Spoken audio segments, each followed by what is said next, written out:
नमस्कार विद्यार्थी मित्रांनो, मी आकाश जाधव तुमचं सर्वांचं स्वागत करत आहे आपल्या या ICT आणि रिमोट सेन्सिंगच्या कॉम्प्रिहेन्सिव्ह टेस्ट सिरीजमध्ये. यापूर्वी तुम्हाला कल्पना दिलेलीच आहे की आपण या सिरीजमध्ये 168 MCQs कवर करणार आहोत, बरोबर. तर ते 168 MCQs नेमके कोणकोणते टॉपिक कवर करणार आहे ते तुम्हाला या छोट्या व्हिडिओमध्ये कळून जाईल, जेणेकरून तुम्ही पुढे प्रोसीड करत असताना तुम्हाला पूर्ण सिरीज कंप्लीट होईल तेव्हा काय अपेक्षित आहे तुम्हाला समजणं हे लक्षात येऊन जाईल. ठीक आहे, आपण सुरू करूया. तर हे जे 168 प्रश्न आहेत त्यामध्ये रिमोट सेन्सिंगचे आपण जवळपास 40 प्रश्न कवर केलेले आहेत. त्या 40 प्रश्नांमध्ये जे टॉपिक्स आहेत, इलेक्ट्रोमॅग्नेटिक स्पेक्ट्रम असेल, रिझोल्युशन टाईप्स असतील, NDVI आणि व्हेजिटेशन इंडेक्स असेल, सेन्सर्स असतील, ॲक्टिव्ह आणि पॅसिव्ह सेन्सर्स, इमेजचे एलिमेंट्स आहेत वेगवेगळे त्याच्या संदर्भाने प्रश्न असेल, रिमोट सेन्सिंगचे काही ॲप्लिकेशन्स, सेन्सर आणि मिशन्स वेगवेगळे असतील, त्याच्यामध्ये कोणते सेन्सर्स वापरलेले आहेत अशा पद्धतीने, किंवा एखादं मिशन कोणत्या देशाचं आहे त्या संदर्भाने.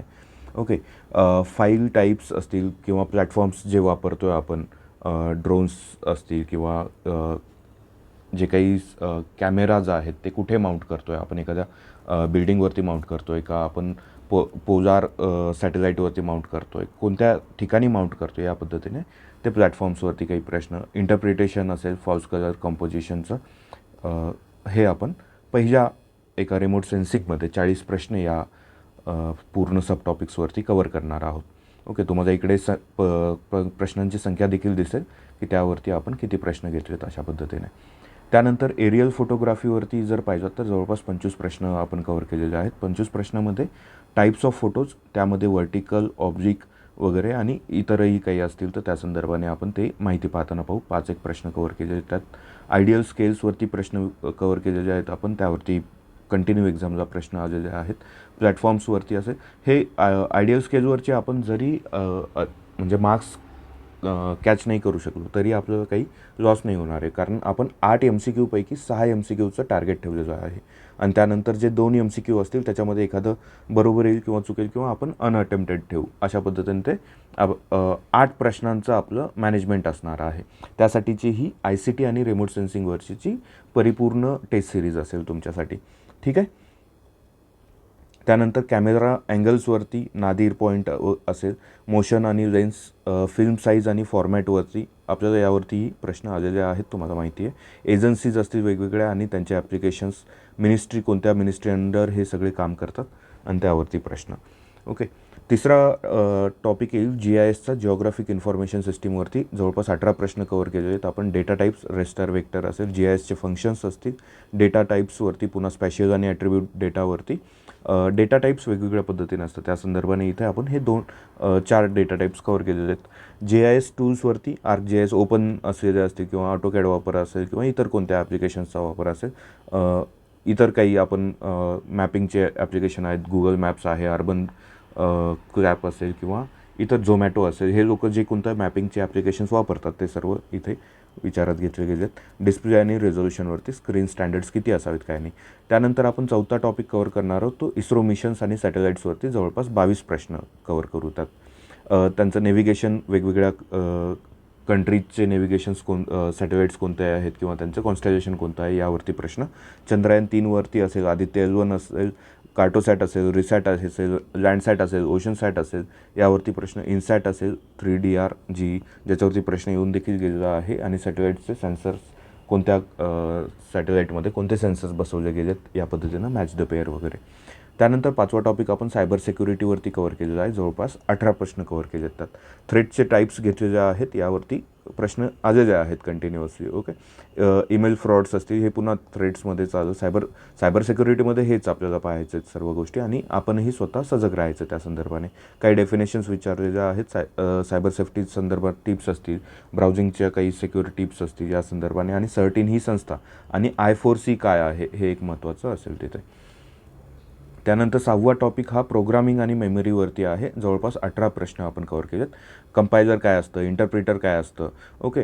त्यानंतर एरर्स कोणकोणते आहेत, सिंटॅक्स असेल, लॉजिकल असेल. सिंटॅक्सवरती आता रिसेंटली प्रश्न येऊन गेला. मशीन लँग्वेज असतील, असेंब्ली असेल, ऑब्जेक्ट कोड असतील, मशीन लँग्वेज, मशीन लर्निंग, त्यानंतर AI वगैरे हे पण त्याच्यामध्ये येऊन जाईल आपलं. मेमरी आहेत, रॅम, सेकंडरी आहेत, प्रायमरी मेमरीज असतील, ओके, या संदर्भाने. आणि देन सॉफ्टवेअर टाईप्स कोणकोणते आहेत, ओपन सोर्स असतील किंवा फ्रीवेअर असतील किंवा इतर जे काही लँग्वेज चे प्रोग्राम्स आहेत, सी असेल, जावा असेल, या संदर्भाने. देन 7वा टॉपिक आपण पाहणार आहोत इंटरनेट आणि ICT टूल्सच्या संदर्भाने. 14 प्रश्न असतील त्यामध्ये जवळपास. टूल्स कोणकोणते आहेत मग आपण वापरतो ते गुगल ड्राईव्ह आहे, झूम आहे, कॅनवा वापरतो आता आपण, गामा असेल, AI प्रोटोकॉल्स वेगवेगळे आपण पाहूयात. FTP, SMTP, DNS काय आहे, HTTP काय आहे, वेबसाईट टाईप्स. आता हे काय आहे म्हणण्यापेक्षा हे तुम्ही अभ्यास केलेला असणं अपेक्षित आहे आणि ही टेस्ट सिरीज आहे, ओके. इथे मी शिकवणार नाही आहे तुम्हाला. सगळ्यात महत्त्वाचं म्हणजे मी इथे डेटा थोडाफार सांगणार आहे आणि तुम्ही शिकणं हे ऑलरेडी अपेक्षित आहे. तुमच्याकडे नोट्स तुम्हाला ओपनली आपल्या चॅनलवरती अवेलेबल देखील आहेत, ते तुम्ही करणं अपेक्षित आहे, ओके. IP ॲड्रेस आणि होस्टिंगवरती मग स्टॅटिक आणि डायनॅमिक होस्टिंग वेब पेज असतील, डोमेनवरती क्वेश्चन असतील एखादी 2, ठीक आहे. देन 8वा टॉपिक असेल क्लाउड कम्प्युटिंग आणि त्याचे मॉडेल्स. क्लाउड टाईप्स कोणते आहेत, व्हर्च्युअलायझेशन असेल, एज कम्प्युटिंग काय आहे, रिअल टाईम आणि बॅच काय आहे हे आपण पाहूयात त्याच्यामध्ये. जवळपास अशा पद्धतीने आपण 168 प्रश्न इथे कवर करणार आहोत आणि एवढे टॉपिक आणि सब टॉपिक आपण तिथे कवर करणार आहोत. जवळपास 8 टॉपिक जर विचारात घेतले मोठामोठी आणि त्यातले सब टॉपिक्स ज्याच्यावरती कंटिन्युअसली प्रश्न आलेले आहेत असेच आपण टॉपिक चूज केलेले आहेत तिथे. तर पुन्हा एकदा मी तुम्हाला इथे दाखवून देतो. रिमोट सेन्सिंगवरती जवळपास 40, एरियल फोटोग्राफीवरती 25, GIS वरती 18, इस्रो सॅटेलाईट्सवरती 22 प्रश्न, देन सायबर सिक्युरिटीवरती 18 आहेत, प्रोग्रामिंगवरती 18 आहेत, इंटरनेट आणि ICT टूल्सवरती 14 आणि देन 13 क्लाउड कम्प्युटिंगवरती. तुम्ही आता इथं पाहाल तर इथे याच्यावरती जरा जास्त दिसत आहेत आपल्याला 40 आणि 20 65 आणि हे किती झाले 40, 105च्या आसपास इथे दिसत आहेत आणि उरलेले हे इकडे कमीच असणार आहेत मग हे 50च्या आसपास. तर बाकीचे जे कम्प्युटरच्या संदर्भाने क्वेश्चन्स असतील ICTच्या संदर्भाने तर ते तुम्ही म्हणजे एकतर आपल्या पाहण्यामध्ये येऊन जातील, पण तुमचं बेसिक आहे ते तुम्ही वाचून घेणं आणि बाकीच्या नोट्स पाहून घेणं आणि ते कंप्लीट करणं अपेक्षित असेल, ठीक आहे. चालेल, भेटूया आपण. आता दुसरं महत्त्वाचं म्हणजे हे तुम्हाला कुठून समजेल, हे सर्व जे एक्झामला आलेलं आहे ते आपल्याला या बॅचमध्ये कवर केलेलं आहे आपण. जवळपास 8 MCQ आहेत आपले. 8 MCQसाठी लागणारा जो सिलेबस आहे ICT आणि रिमोट सेन्सिंगचा तो सर्व आपला जवळपास 10 ते 12 तासामध्येच कवर केलेला आहे आपण. तुमचे जास्त टाईम पण नाही घेतला जाणार. एवढ्या टाईममध्ये तुमचं ते सर्व कवर होईल. त्यानंतर तुम्हाला हे प्रश्न सोडवायचे आहेत ते तुम्हाला सुटतील आणि दुसरं म्हणजे याच्यासोबतचं एक्सप्लेनेशन पण ऐकलं तर तुमचं अजून ते रिव्हिजन होऊन जाईल, ठीक आहे. तर हे ऑलरेडी रेकॉर्डेड आहे बॅच. तेव्हा जेव्हा आपण घेतले तेव्हा लाईव्ह घेतले होते, आता ते लाईव्ह नाही आहेत, रेकॉर्डेड सेशन्स आहेत, त्याच्यामुळे तुम्हाला काय अडचण नाही. कॉन्टॅक्ट नंबर माझा हा 25 आहे इथे, ओके. 9503 56 2529, हे 52 नाही आहे, 2529 असं आहे, ठीक आहे. इथे तुम्हाला दिसेल. ही मागच्या म्हणजे मे महिन्यामध्ये आपण रेकॉर्डिंग वगैरे कंप्लीट केलेलं आहे सर्व सायन्स टेकचं ऑलरेडी. तुम्हाला जर आता ही बघा, ही बॅच नंबर 2 आहे, ओके, आणि ही बॅच नंबर 3 आहे, ओके.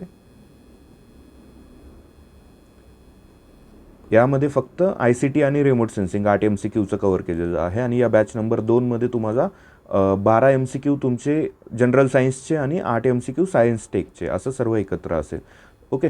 तर हे अशा पद्धतीने तुम्ही जेव्हा आपलं ॲप ओपन कराल तेव्हा तुम्हाला असं दिसेल, ज्याच्यामध्ये तुम्हाला जर डेमो म्हणून लेक्चर्स पाहायचे असतील तर 15 डेजची व्हॅलिडिटी असणारा एक कोर्स तिथं अवेलेबल आहे, जेणेकरून तुम्हाला लॉंग टर्ममध्ये आपण हा कोर्स करावा का याची आयडिया येऊन जाईल आणि कंटिन्यू फॉलो करता येईल वगैरे, हे सर्व तुम्हाला लक्षात येऊन जाईल. डिसिजन घेण्यासाठी हे बेटर आहे, ओके.